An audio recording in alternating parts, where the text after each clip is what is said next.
اس معیار میں پورا اترا ہے، انہوں نے یہ کر کے دکھایا۔ میں آئمہ سے ہٹ کے اگر بات کروں تو اصحاب کی بات کروں تو جناب سلمان سورج کو اس طرح کر کے واپس پلٹا رہے ہیں، پھر اپنی جگہ پہ لا رہے ہیں، واپس پلٹا رہے ہیں، پھر اپنی جگہ پہ لا رہے ہیں۔ اور جناب ابو ذر کہتے ہیں سلمان یہ کیا کر رہا ہے؟ کہ میں صرف دیکھ رہا ہوں کہ رسول اللہ نے منانی کے لیے سورج کو واپس کیسے پلٹایا۔ ہاں ایسے تو کہا تھا ابو ذر سلمان کو نہ سوچا تھا سلمان منا اہل بیت، سلمان ہم اہل بیت۔ یہ ہے صحابہ، یہ ہے شیعہ، یہ ہے وہ جنہوں نے اس درس صحیح معنوں میں حاصل کیا۔ اساتذہ گرامی، تعلیمات ہمارے سامنے بھی ہیں، تعلیمات اور زیادہ آسان ہو گئی۔ تعلیمات پہلے بہت سفر کر کے جا کے حاصل کی جاتی تھی۔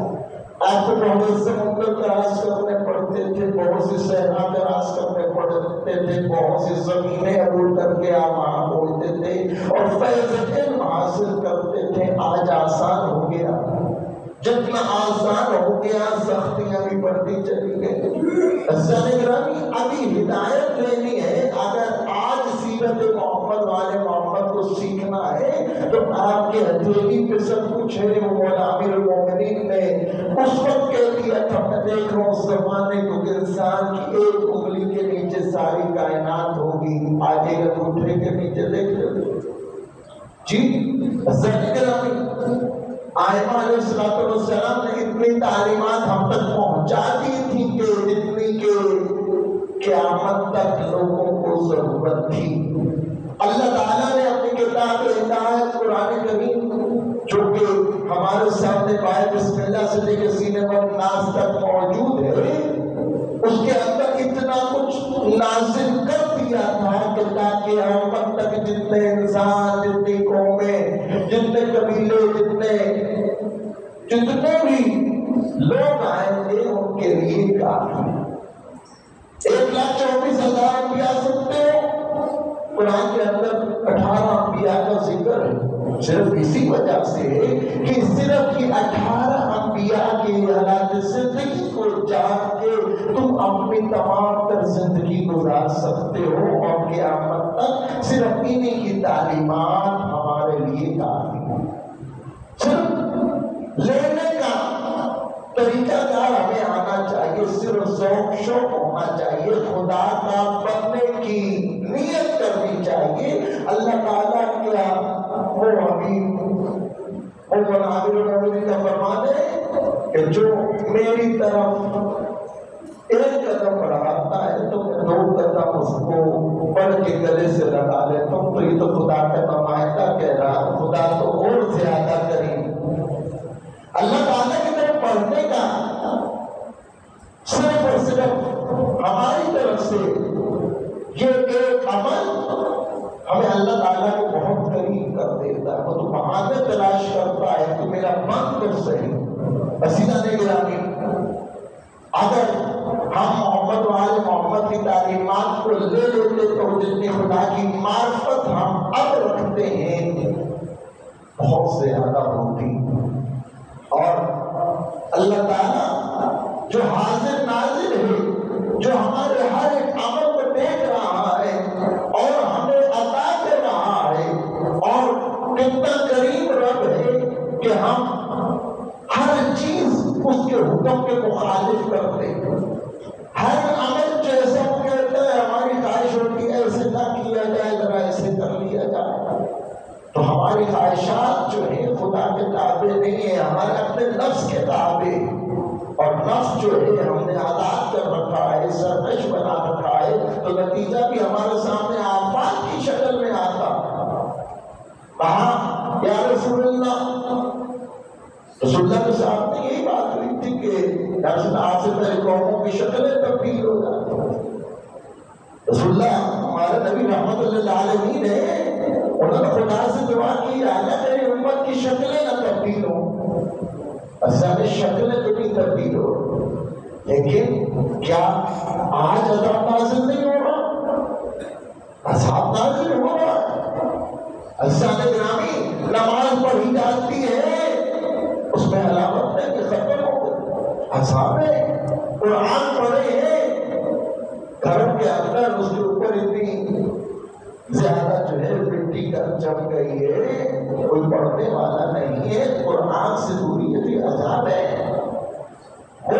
اللہ تعالیٰ نے کہا تھا کہ کیا ذکر خدا کے اندر یہ ذکر خدا تمہارے دلوں کو سکون نہیں پہنچاتا؟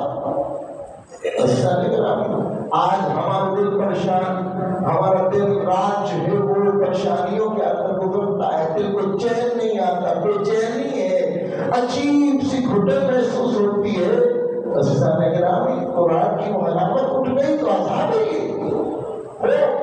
لقمہ حلال جس کا حکم دیا گیا اور محنت کرو، محنت کے ساتھ ساتھ سخت محنت کر کے رزق حلال کماؤ تاکہ تمہاری نسلیں جو ہیں وہ پاک و پاکیزہ رہیں۔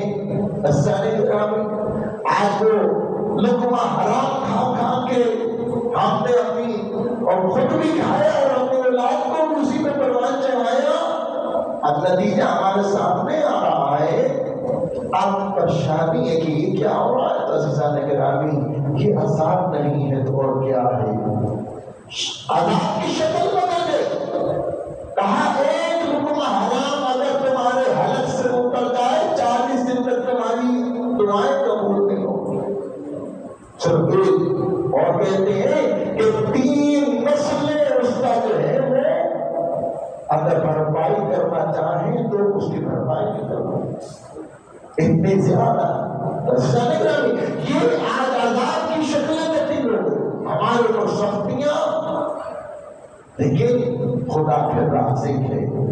ان تمام تر ملائکیوں کے باوجود اللہ تعالیٰ نے ہمارے اوپر اپنے رزق تنگ نہیں کیا، اور یہ رزق کی فراوانی اور پکڑ نہ ہونا یہ بھی ایک بہت بڑا امتحان۔ گرامی اللہ تعالیٰ نے ہر چیز کا حساب لینا۔ ہر نماز جمعہ کے خطبے کے اندر آپ اس آیت کی تلاوت آپ کے سامنے کی جاتی ہے، فَمَن يَعْمَلْ مِثْقَالَ ذَرَّةٍ خَيْرًا يَرَهُ وَمَن يَعْمَلْ مِثْقَالَ ذَرَّةٍ شَرًّا يَرَهُ۔ خدا کی طرف سے کھلی بات کر دی گئی کہ جو ذرہ برابر نیکی کرو گے اس کو بھی پالو گے، اور ذرہ برابر برائی کرو گے تو اجر اس کا بھی تمہیں ملے گا۔ تو عزیزان گرامی اب وہ ذرہ آپ کو خود سمجھنا، وہ عمل جو آپ کر رہے ہیں اس کی اصلاح آپ کو خود کرنی ہے۔ یہ وہ کریم در ہے پروردگار کا کہ جس کا فضل ہر وقت جاری ہے، جو لوٹے ہوئے کو بہت جلدی اپنے ساتھ اپنے پاس، پر یہ تو نہیں کہہ سکتا اپنے پاس بلانے کہیں گے تو پھر سارے ختم ہو جاتا ہے۔ عزیزان گرامی اللہ تعالیٰ معاف کرنے والا، سریع اور رضالت، جو جلد راضی ہو جانے والی ذات ہے۔ عزیزان گرامی ہمیں اللہ تعالیٰ نے ہر نیا دن ایک نعمت دی ہے، اور امیر المومنین فرماتے ہیں کہ آج کا دن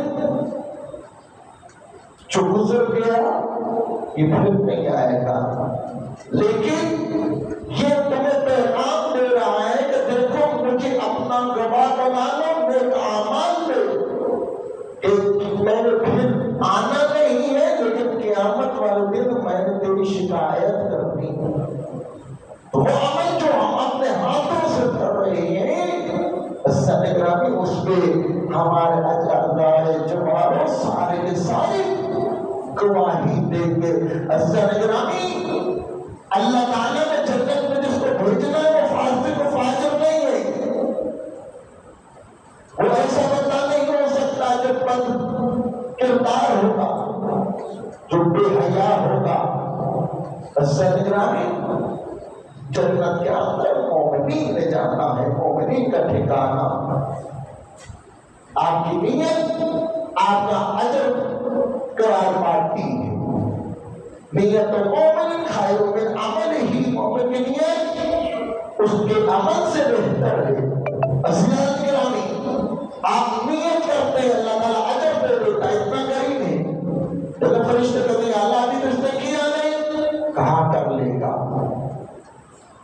قریب ہے، سنگرا کی اس کا فضل جاری ہے، وہ معاف کرنے والا ہے جو معافی مانگے، وہ عطا کرنے والا ہے جو اسے طلب کرے۔ صرف اور صرف خدا کی معرفت ہمیں ہونی چاہیے کہ وہ ذات جس کو ہم نے فراموش کر دیا ہے، جس کو ہم نے کسی کھاتے میں نہیں رکھتے ہیں، وہ پروردگار جو ہمارے شہرت سے زیادہ قریب ہے، بس اس کو اپنے قریب جاننے کی دیر ہے۔ حکم ہے کہ اللہ تعالیٰ سے باتیں کیا کرو، وہ بہترین دوست ہے، اور دنیا میں کہاں تمہارا کوئی دوست نہیں سوائے پروردگار کے۔ وہ ہر چیز کو جانتا ہے، جو آپ جلوت میں کرتے ہیں یا خلوت میں کرتے ہیں، گرامی اس سے پوشیدہ نہیں ہے۔ یہ تو اس کا کرم ہے کہ وہ ستار ایوب ہے، اس نے ہمارے گناہوں کو چھپا رکھا۔ گرامی اللہ تعالیٰ نے ہمیں ایسی ہستیاں دی جنہوں نے ہمیں توبہ کا طریقہ سکھایا۔ وہ امام سجاد منار کربلا سید ساجدین، امام الزاہد العابدین جن کا جنازہ ہم نے کل اٹھایا، انہوں نے ہمیں توبہ کا طریقہ بتایا، اور کس رنگ میں بتایا؟ کیسے جانے گرامی وہ زمانہ جس کے اندر امام حسین علیہ السلام اور ان کے انصار کو باقی قرار دیا گیا، اور ہر طرف شام کے اندر امام حسین علیہ السلام کو باقی قرار دے کے جو ان کی آل کے ساتھ برتاؤ ہوا سب نے دیکھا اور سب اس کے اندر شریک تھے۔ اور عزیزان گرامی یہ مولا سجاد کہ اسی شام کے اندر جہاں پہ ان کے جد مولا امیر المومنین علی بن ابی طالب علیہ السلام جن کو محراب منبر سے خصوصاً جمعے کے خطبوں کے اندر جن کے اوپر لعنت کی جاتی تھی، اور جو بھول جاتے تھے انہوں نے قضا کرنے کے لیے دوبارہ سے خطبے بھی دیے قضا کی نیت سے۔ اتنے سخت ماحول میں بھی امام سجاد علیہ السلام نے جنگ جاری رکھی ہے، لیکن جنگ جو ہے اس کا طریقہ کار بدل دیا۔ امام علیہ السلام نے قلم کو اپنا ہتھیار بنایا، دعاؤں کو اپنا ہتھیار بنایا، اور وہ صحیفہ سجا دیا جسے زبور آل محمد کہا جاتا ہے کہ قرآن کے بعد اگر فصاحت و بلاغت کے اندر اگر ہمیں کوئی کلام انسانی دکھائی دیتا ہے تو وہ صحیفہ سجا دیا۔ اس کے اندر مولا نے ہر دعا کے اندر ہمیں یہ بتایا ہے کہ دعا مانگنی کیسے، اللہ تعالیٰ کو مخاطب کیسے کرنا ہے، اور اپنی دعا کیسے مانگنی ہے۔ اور پھر اس زمانے کو سامنے رکھ کے ہم دیکھیں تو امام نے ہر دعا کے اندر اہل بیت کے دشمنوں پر لعنت کی ہے، اور پھر امام سجاد نے ہر دعا کے اندر یہ الفاظ رکھے ہیں، پروردگار تو محمد والے محمد پر درود بھیج۔ درود کو آپ کیا ہے، صلوات ہر دعا کا حصہ ہے۔ عزیزان اگر ایک بہت بڑی جرأت اور بہت بڑا ہے تحریک امام نے جو چلائی ہے، اس کے اندر کہ یہ سیاسی رنگ بھی نہیں، اور عبادت کے رنگ کے اندر امام علیہ السلام نے دشمن سے بیزاری بھی کی ہے، اور محمد والے محمد پر درود کو عام بھی کیا۔ اب امام علیہ السلام کی اپنی ساری زندگی عبادت کے اندر بسر ہوئی۔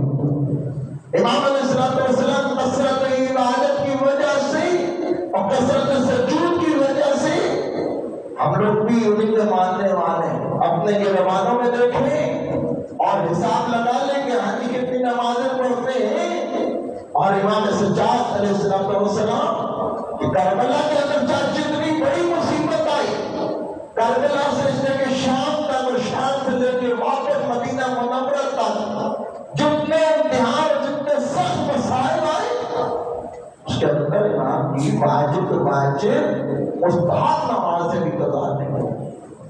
اور امام علیہ السلام کی عادت ہوا کرتی تھی ہر وقت اللہ کے حضور سر بسے کا سجود رہے. اتنے زیادہ امام نے سجدے کیے کہ امام باقر علیہ السلام گواہی دیتے ہوتے ہیں کہ ہمارے بابا جب اس دنیا سے گئے تو ہم نے ایک بوری کو بھی ساتھ میں رکھا تھا. پوچھا وہ بوری کیا تھی؟ کہا میرے بابا اتنے سجدے بجا لاتے تھے کہ ان کے اعضائے سجدہ پہ کٹھے بن جاتے تھے اور سالانہ ان کٹھوں کو دو دفعہ کٹوایا کرتے تھے. ان کٹھوں کو ہم آج اس بوری میں رکھتے تھے اور آج یہ بوری میرے بابا کے ساتھ قبر میں جا رہا ہے. نام زخمی رہتا تھا. یہ ہمارے امام ہے، یہ عبادت گزار ہے.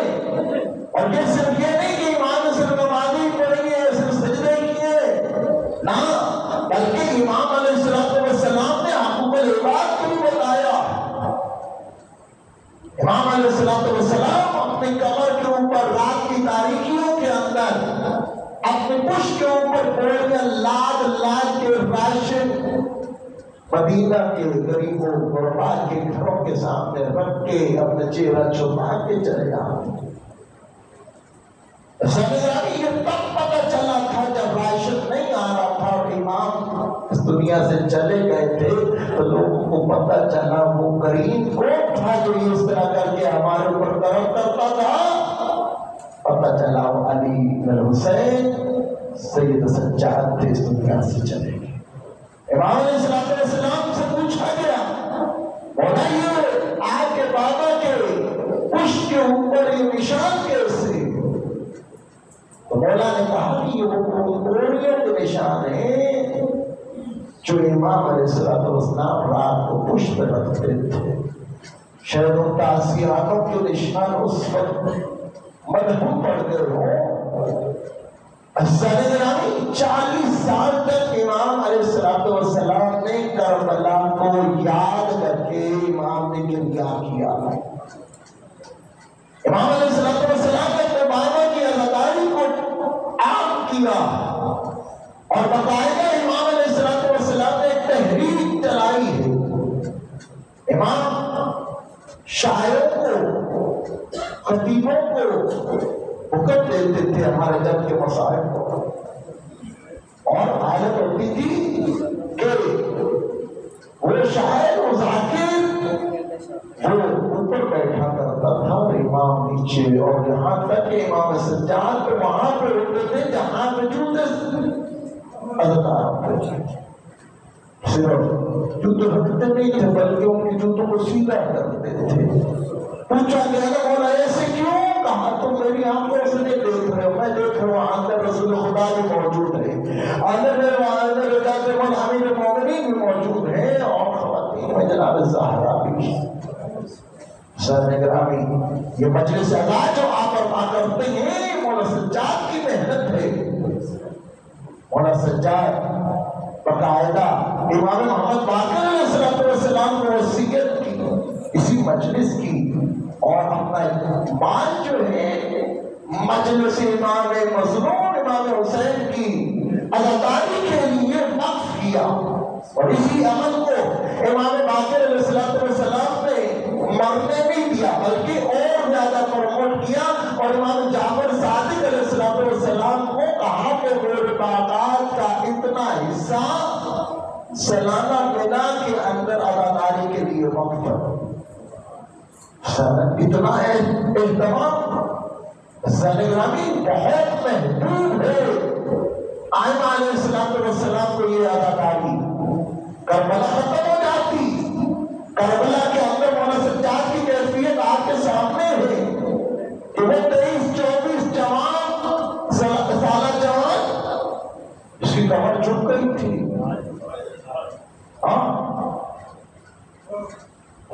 گرامی مولا روتے ہیں تو آنکھوں سے آنسو جاری ہوتے ہیں.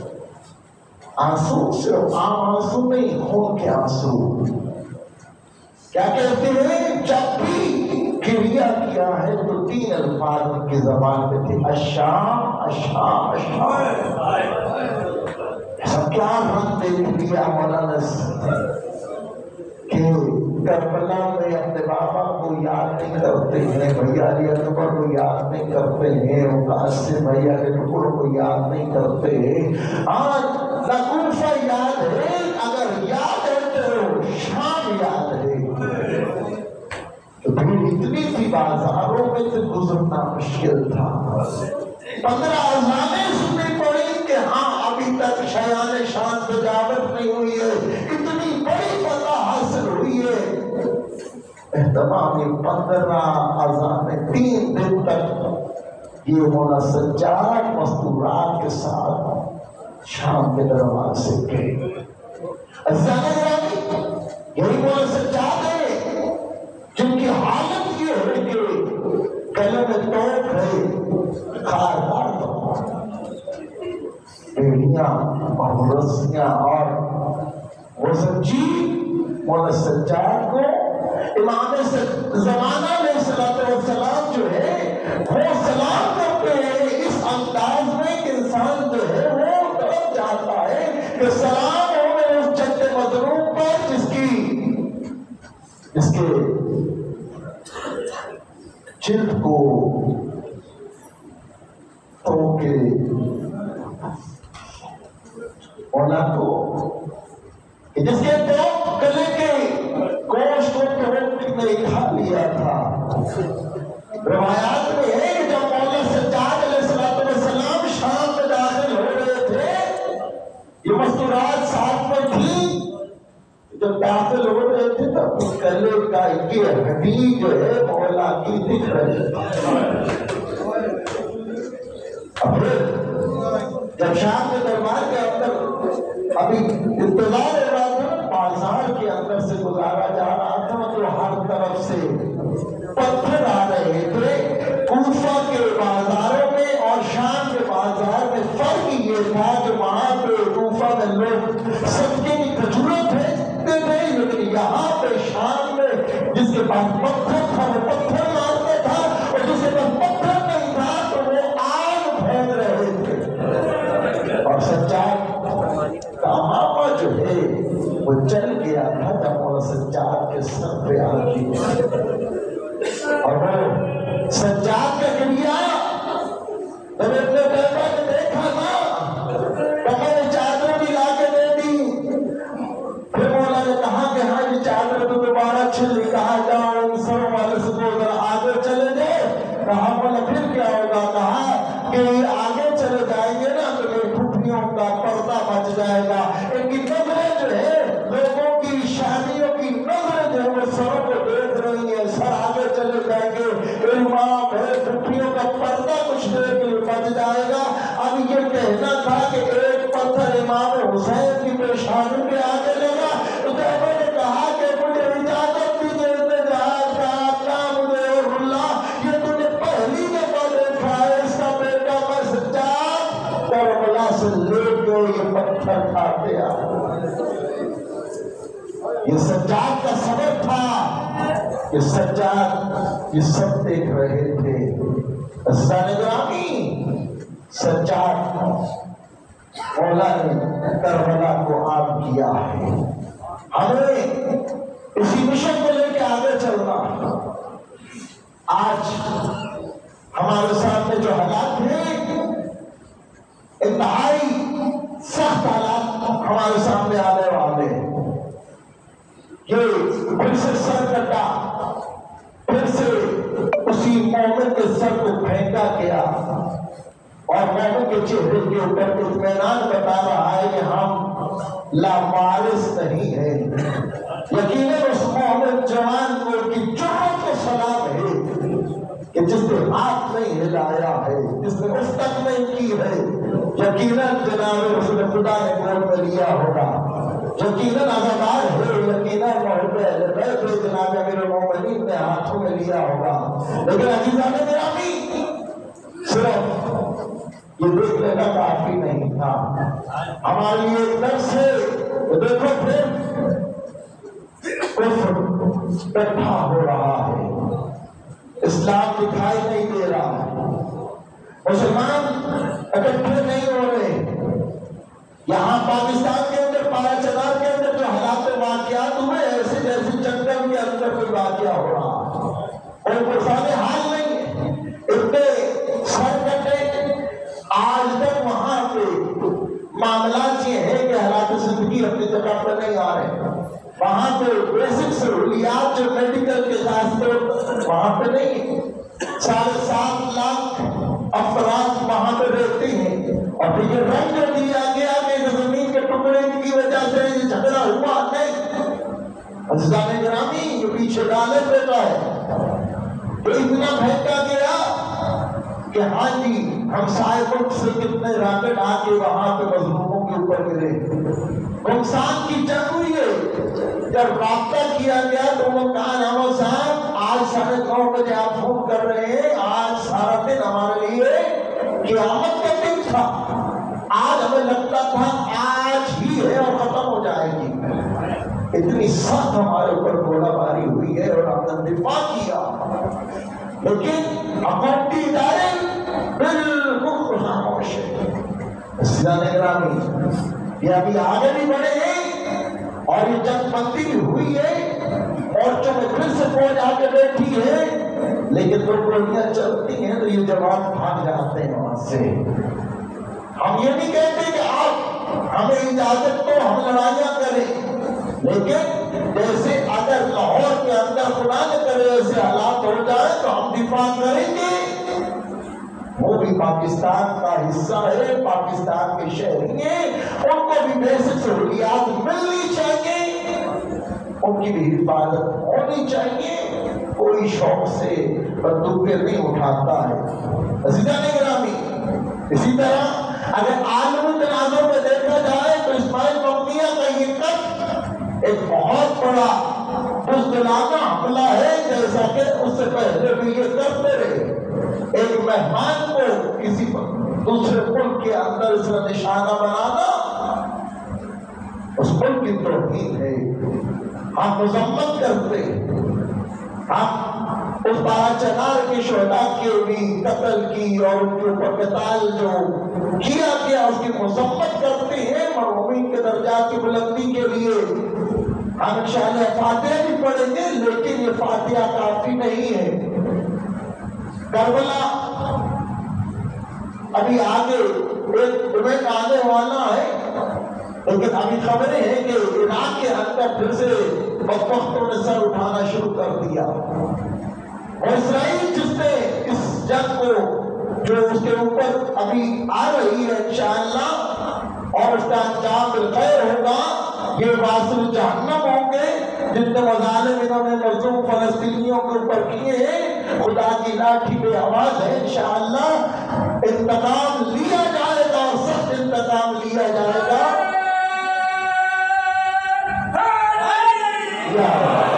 عزیزان گرامی، ہمیں آمادہ ہونا پڑے گا، ہمیں وہ جو ہم امام زمانہ کے انتظار کر رہے ہیں، ہمیں اس طرف جو انتظار ہے اس کو سمجھنا ہے کہ انتظار ہاتھ پہ ہاتھ رکھنے کا نام نہیں ہے، بلکہ ہمیں ہر طرح سے آمادہ رہنا ہے، ہر طرح سے کہ امام زمانہ علیہ السلام آئے تو اگر انہوں نے جنگ کرنی ہے تو ہمیں میدان کو صاف کرنا ہے۔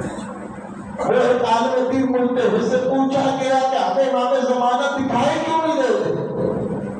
تو انہوں نے کہا ذرا اس طرف رخ کرو، کہا تمہیں میں دکھائی دے رہا ہوں؟ کہا نہیں، کہا ہم سب نے امام زمانہ کی طرف خوش کر لیے، اس وجہ سے امام زمانہ ہمیں دکھائی نہیں دیتے۔ عزیزان گرامی، ہم کچھ بھی نہ کر سکیں تو ہم کم از کم مظلوم کے حق میں آواز بلند کر سکتے۔